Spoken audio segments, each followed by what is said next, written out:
Di awal era internet, sebelum Google mendominasi, Yahoo adalah rajanya internet. Dari mesin pencari, email, hingga aplikasi chatting, Yahoo pernah menjadi bagian penting dalam kehidupan online banyak orang. Tapi, kejayaan itu tidak bertahan lama. Bukan karena mereka kekurangan uang, atau juga sumber daya, tapi karena kesombongan mereka lah yang akhirnya membuat mereka jatuh. Tapi, bagaimana raksasa internet yang dulunya begitu mendominasi, kini hanya menjadi bayangan dari kejayaannya sendiri. Ini adalah kisah tentang bagaimana kesombongan menghancurkan Yahoo. Halo para nongkers, langsung aja kita bahas di Nongkrong Santai Aja.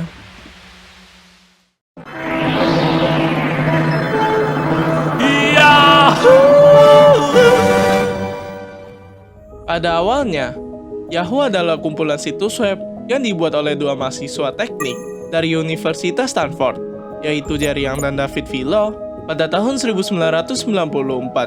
Ide ini muncul ketika mereka sedang liburan dan menghabiskan waktu mereka di internet. Mereka mulai mengumpulkan dan juga mengelompokkan situs web ke dalam berbagai kategori, lalu mempublikasikannya secara online.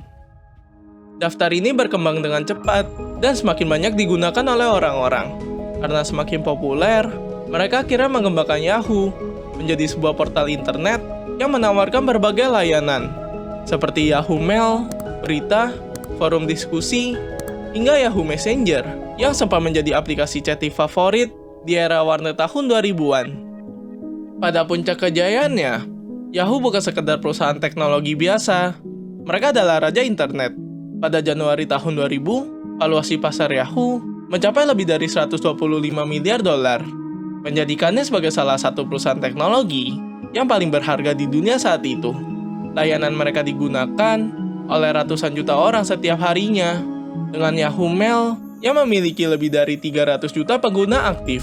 Bahkan pada tahun 2004, Yahoo sempat menjadi search engine terbesar di dunia, sebelum akhirnya dikalahkan oleh Google. Keberhasilan Yahoo juga terlihat dari dominasi mereka di berbagai sektor internet. Mereka tidak hanya menawarkan pencarian dan email, tapi juga menguasai dunia berita online dengan Yahoo News, hiburan dengan Yahoo Entertainment, hingga forum diskusi lewat Yahoo Groups. Dengan strategi bisnis yang agresif, Yahoo berhasil menarik perhatian investor besar dan mendapatkan miliar dolar dari iklan digital. Pada puncaknya, Yahoo adalah gerbang utama internet bagi banyak orang. Keberhasilan Yahoo sendiri bukan tanpa alasan. Mereka adalah pionir dalam bisnis internet. Mereka memanfaatkan pertumbuhan pengguna internet yang pesat dan menguasai pasar periklanan digital sebelum Google dan Facebook masuk. Namun di balik kesuksesan itu, ada satu hal yang akhirnya menjadi titik balik kejatuhan mereka, yaitu kesombongan mereka sendiri.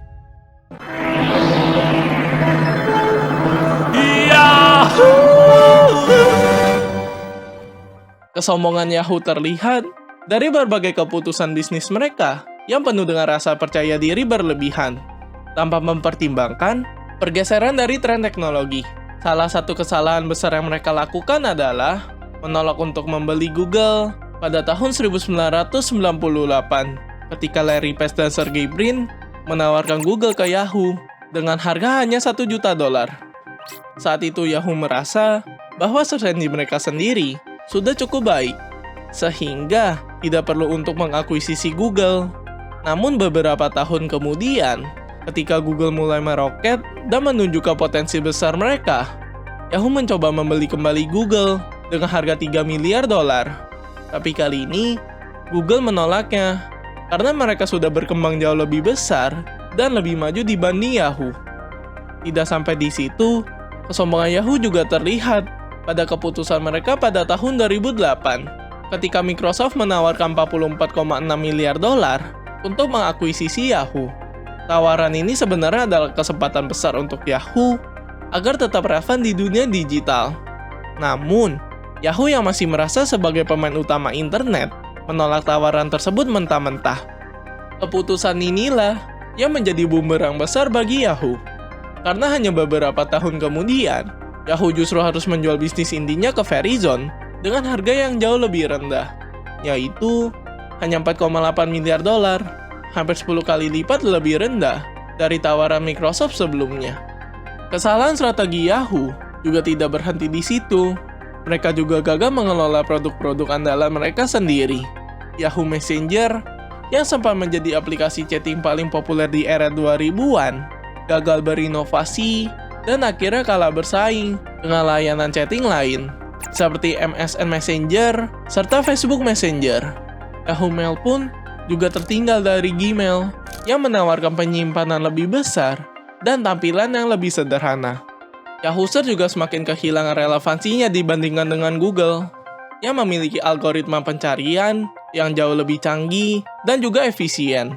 Bahkan Yahoo Koprol, sebuah platform media sosial berbasis lokasi buatan Indonesia, yang memungkinkan penggunanya untuk tetap terhubung dengan orang lain di sekitar mereka melalui fitur check-in, review tempat, dan diskusi komunitas secara real-time.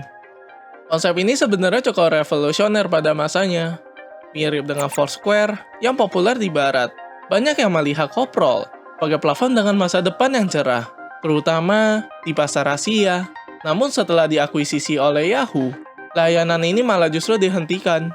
Selain itu, Yahoo juga melakukan banyak akuisisi yang tidak dikelola dengan baik. Mereka membeli Tumblr pada tahun 2013 seharga 1,1 miliar dolar. Tetapi, Yahoo tidak tahu bagaimana cara memonetisasinya, sehingga akhirnya dijual dengan harga yang sangat murah, hanya 3 juta dolar kepada Automatic, yaitu pemilik dari WordPress. Mereka juga membeli Flickr pada tahun 2015, tetapi gagal mengembangkan platform berbagi foto tersebut hingga akhirnya kalah dari Instagram. Dan yang paling fatal, mereka membeli Broadcast.com pada tahun 1999 dengan harga 5,7 miliar dolar. Seharusnya ini bisa menjadi cikal bakal YouTube, tetapi malah dibiarkan mati begitu saja tanpa pengembangan lebih lanjut. Kesalahan demi kesalahan ini terjadi karena Yahoo merasa mereka sudah cukup besar dan tidak perlu lagi beradaptasi dengan perubahan pasar. Kesombongan mereka membuat mereka tidak melihat ancaman dari para pesaing yang terus berinovasi.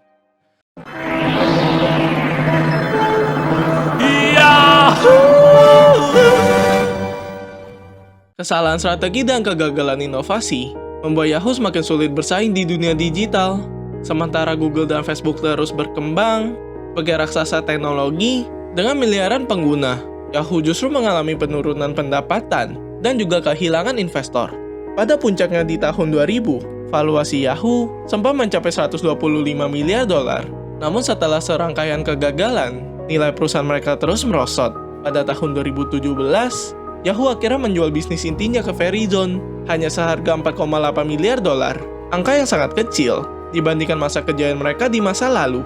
Setelah diakuisisi Verizon, Yahoo kehilangan identitasnya sebagai salah satu pelopor internet.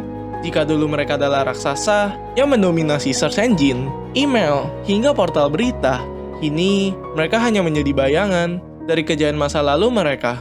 Pada akhirnya, Yahoo jatuh bukan karena kekurangan sumber daya, tapi karena kesombongan dan juga kegagalan mereka dalam beradaptasi.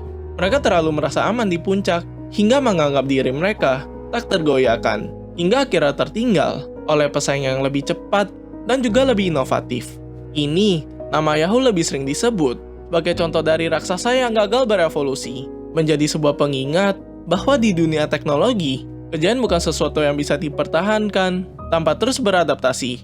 Pada akhirnya, kisah Yahoo bukan sekedar tentang sebuah perusahaan yang jatuh, tapi juga tentang bagaimana dunia teknologi bergerak tanpa ampun. Hari ini berjaya, besok bisa aja dilupakan.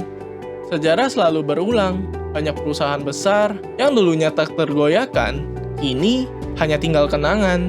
Dan jika ada satu hal yang bisa dipetik dari kejatuhan Yahoo, itu adalah pentingnya inovasi, keberanian untuk berubah, dan kesadaran bahwa kejayaan tidak pernah abadi. Gimana menurut kalian? Apakah dulu kalian sering menggunakan Yahoo? Atau mungkin kalian justru udah menggunakan Google sejak awal? Coba share dong pengalaman kalian di kolom komentar. Dan kalau kalian suka sama video ini, jangan lupa buat like dan juga subscribe. Gua Kecap, caps dulu guys.